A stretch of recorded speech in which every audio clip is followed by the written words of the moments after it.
Well, at least I made my $15 worth wasting everyone's time watching this episode.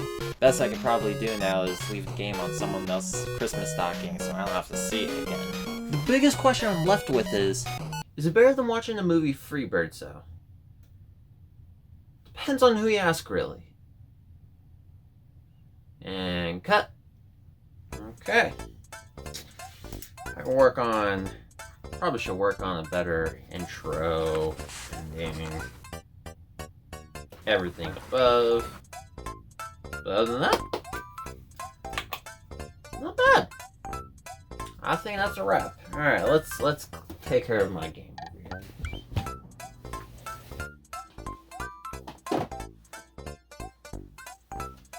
Alright. Ideas for the next episode.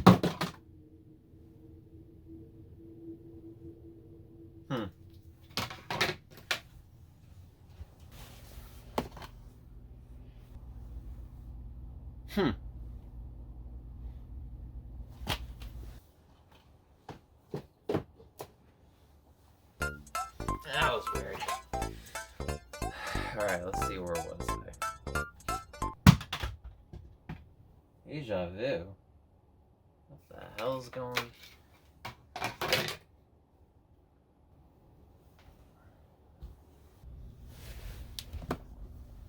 Wait a second.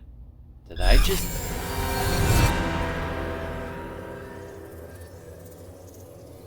Whoa.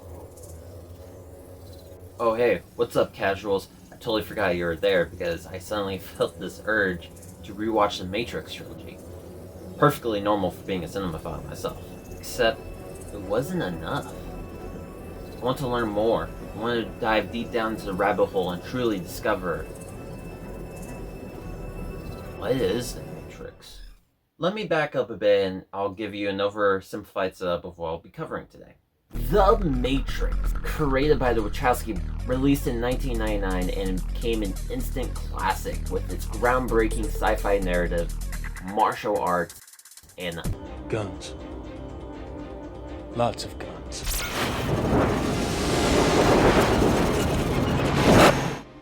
Shortly after the initial success, the Wachowski went all in to take Matrix to the next level, creating a whole universe full of unique characters from both in the Matrix and the real world itself. When making the trilogy, they actually filmed both the second and third movie back-to-back, continuing Neo's story of how he fulfills the prophecy. Pretty straightforward, except there's a lot more going on in comparison to the previous movie.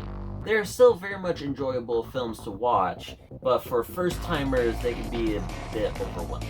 Honestly, the overabundance of world events and new characters that barely get any screen time kind of makes it difficult for the general audience to connect with. It's still The Matrix, it's just drastically different than what you initially signed up for. I am the architect. I created the Matrix. For example, how was I supposed to know the relationship Niobe has with multiple characters in The Matrix Reloaded, or this random kid taking up a third of The Matrix Revolution? That is unless you start watching Final Flight of the Osiris, a CG anime short film serving as a great prelude to The Matrix Reloaded, originally premiering alongside the movie Dreamcatcher. Did anyone actually knew this movie existed back then? Not to worry though, because shortly after The Matrix Reloaded was released in theaters, we got The Animatrix, which was sent straight to home video.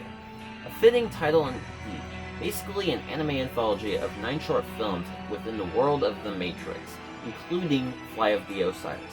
Think of it like Star Wars Vision, except while I do enjoy some Star Wars anime, it is the complete opposite on how to make a coherent anthology. For starters, if I mentioned the Wachowskis actually wrote the first 4 short films, despite all the Matrix shorts having their own distinct style, the first half of the Animatrix is actually canon to the lore and stays true to continuity overall. Remember the kid who randomly shows up in the sequels? Hi, Neo. It's great to have you back. Thanks. It's good to be back. Yeah, he got his own short film, and now I give a shit about this kid. What about Niobe and Ghost? The two who look more badass than most side characters in the movie while barely getting any screen time. Well, they got a fucking video game. Holy shit. I'm starting to realize something. The Matrix wasn't just a trilogy. This was a franchise! Anyways, I should stop rambling because I'm supposed to be talking about the game that I'm about to jack myself into. I'll be playing the OG Xbox version because it's actually one of the few titles to run in 1080i natively. This game looks like it was made for the Xbox, with the green box art and DVD quality cutscenes. Speaking of which,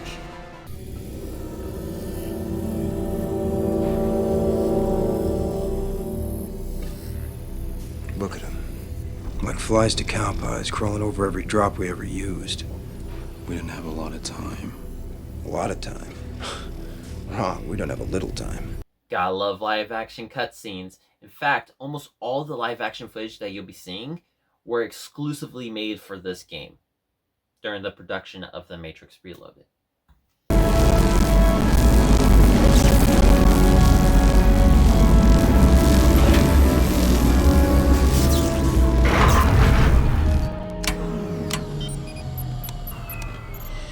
Scattered the post office.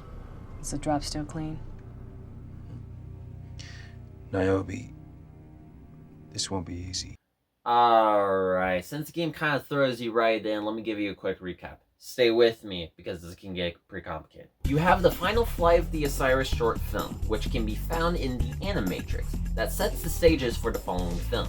The entire crew of the Osiris actually sacrificed their lives sending a message through the Matrix, while the video game Enter the Matrix picks up shortly where we left off by introducing Niobe and Ghost going to the post office inside the Matrix to retrieve the package that was sent right before the entire Osiris crew died.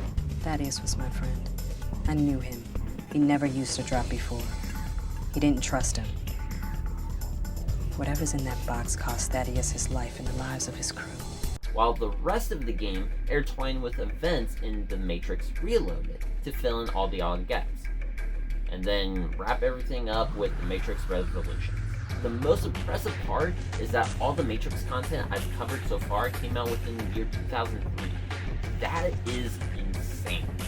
Alright, if you manage to make any sense of that, going back to the game, you have the choice to play as either Niobe or Ghost.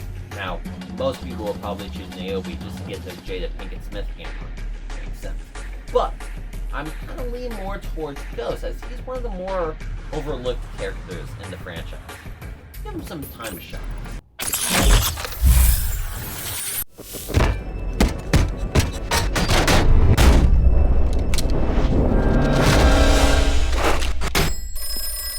We're in.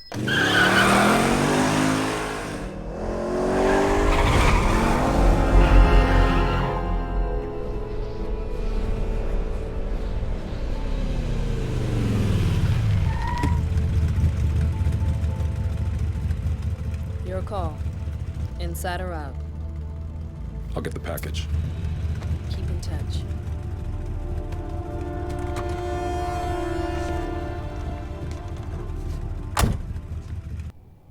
Have you ever gotten lost in a post office before? Thank you for visiting the post office. We are now closing. This office is open 7 a.m. to 5:30 p.m. Then you've played the first level of Enter the Matrix. My first impressions were pretty great up until I actually entered the Matrix. This ain't GTA on Switch, I can tell you that for sure, but it looks like an early build of an unfinished game. And before you say, well, it is a game from 2003, that's true, except there are games like Devil May Cry and Klonoa 2 that came out back in 2001 and which look and play much better than this. Speaking of which, my god, it's been a while since I've played a game with very clunky controls. For starters, it technically has 10 controls. You move and rotate your character with the left analog stick, while the right analog stick doesn't even move the camera like a normal person would. Flicking it will put you in a first-person view with inverted controls. Why? Coming from someone who can tolerate classic Resident Evil with a GameCube controller, at least that had fixed camera angle, why the hell does a third-person action game have the most unnatural control movement right off the bat?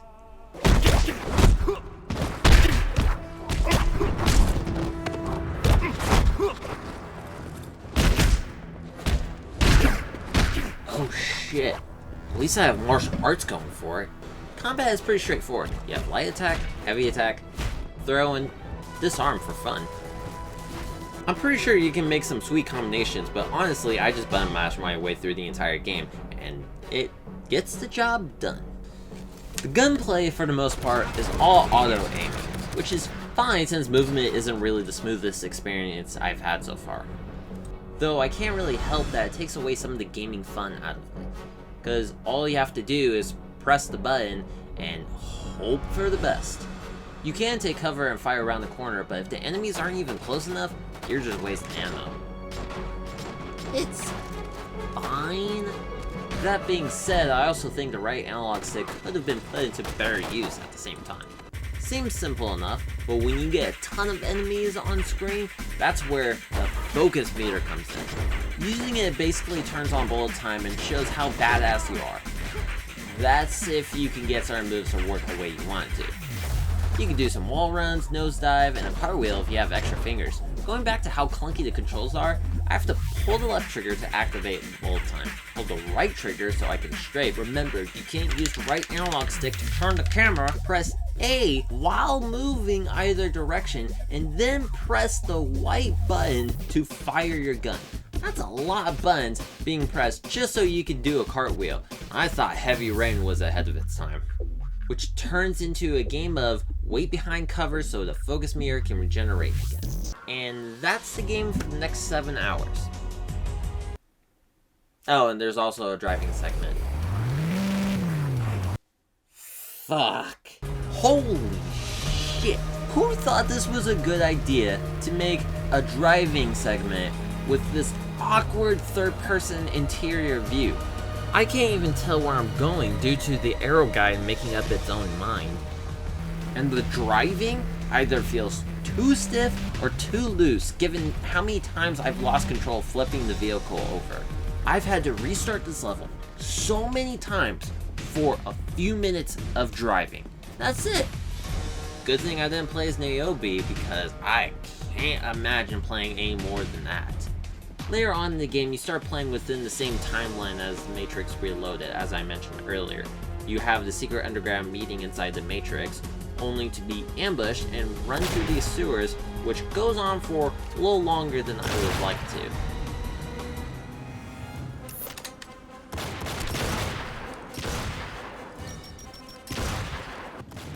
Save a few people along the way. I have no clue if I should care about them or not, but after seeing recognizable characters for a split second earlier, you might as well do the right thing. The Keymaker then suddenly appears out of nowhere to save the day. We're not meant to die here. You must hurry.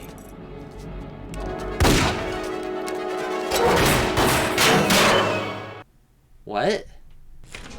Then these two assholes show up and snatch this one special key right off the Keymaker. Uh-huh. I think he did. Look at his face. How? Then I play through the mansion level where I acquire an infinite amount of wooden stakes from a single wooden chair.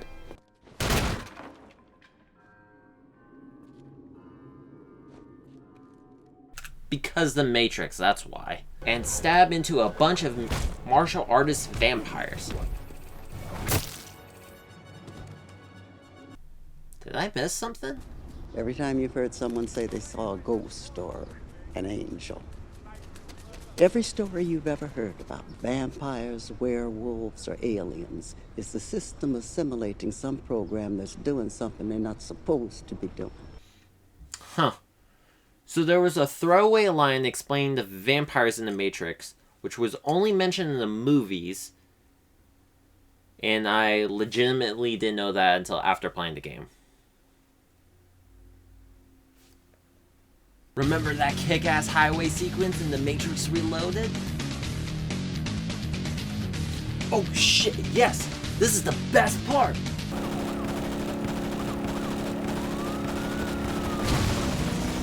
It's just generic driving as Niobe, or shooting as Ghost.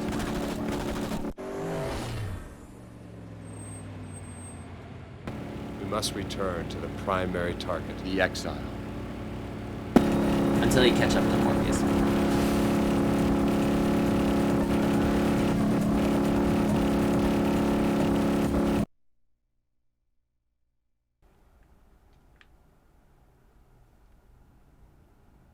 the last part of the game, where you get to discover how Niobe and Ghost managed to blow up the entire power station, which, again, goes on a little longer than I would have liked to.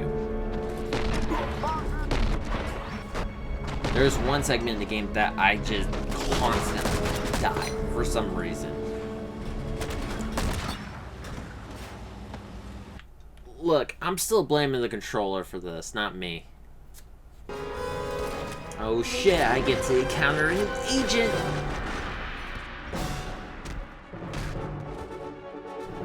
Only to knock himself out.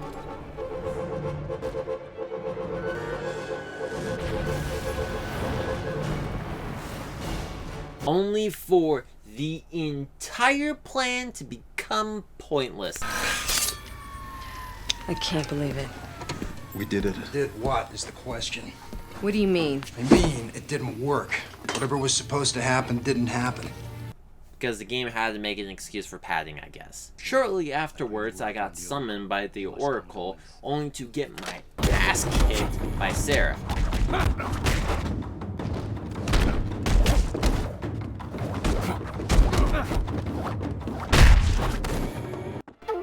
I am sorry, but the Oracle was mistaken. You know what? Probably wouldn't mind skipping the secret level on this one. Did you get Neo out? Yes. How did you know about that? The Oracle. You saw her? Just before the Sentinels found us. What did she tell you? The same thing she always does. Exactly what I needed to hear. Maybe I should have played as Niobe.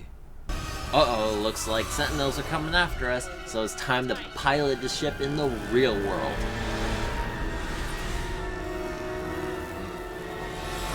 Much like picking the right decision to play as Ghost, I only get to man the gun and shoot the Sentinels.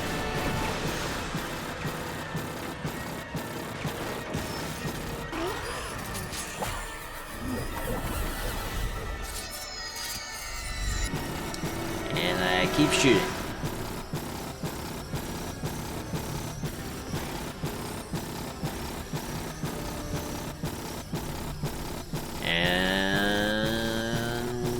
That's the Matrix. Yeah, as far as video games go, that was a pretty anticlimactic ending. I will give the game this, despite the lame visuals and clunky controls, I was fairly invested with it. Knowing how the moments in the game directly connects to the films and the overall Matrix storyline, it's actually interesting. Those are experiences you normally don't get in movie-licensed video games. The problem I have with Enter the Matrix is that it had the potential to be an amazing, groundbreaking video game that completely breaks the formula of all of our generic cash grab movie tie-in games. While I do respect the vision that the Wachowski has for the entire Matrix saga, it was a little too ambitious for their own good. That being said, if the Wachowskis were involved, we would have got another Incredibles Rise of the Underminer. Yeah, that exists. That was the sequel to The Incredibles until The Incredibles 2 came out and retconned the whole thing. Not that it was good to begin with. What we got was another example of a rushed development with a goal to release it on time alongside the movies. And this game was only made in less than 2 years. It also doesn't help with the fact that you have to play both the game and the movies in order to get the full experience.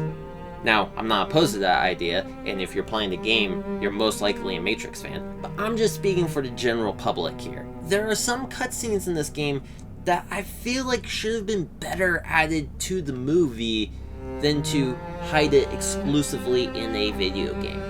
And if you're not a retro gamer like I am, it's not like you can play on your Xbox Series X through backwards compatibility. Not that the controls are ideal back then. Honestly, now that I think about it, why did the Wachowskis collaborate with Remedy of all developers? They created Max Payne, which completely ripped off the bullet time effect as their own game mechanic. And this was long before Enter the Matrix was even a thing. Still visually dated, yeah, but it plays a hell of a lot better than what I've been playing for the last 7 hours. Even today, with the better technology we have now, I would love to see a full-blown remake of Enter the Matrix and treat it with the right amount of respect and deliver the full potential of what the game was meant to be.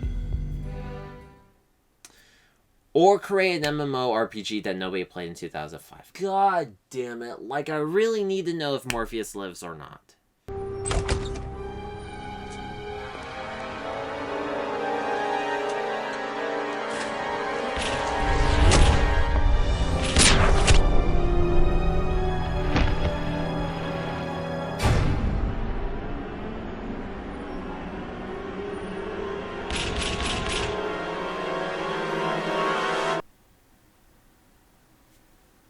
Good to know.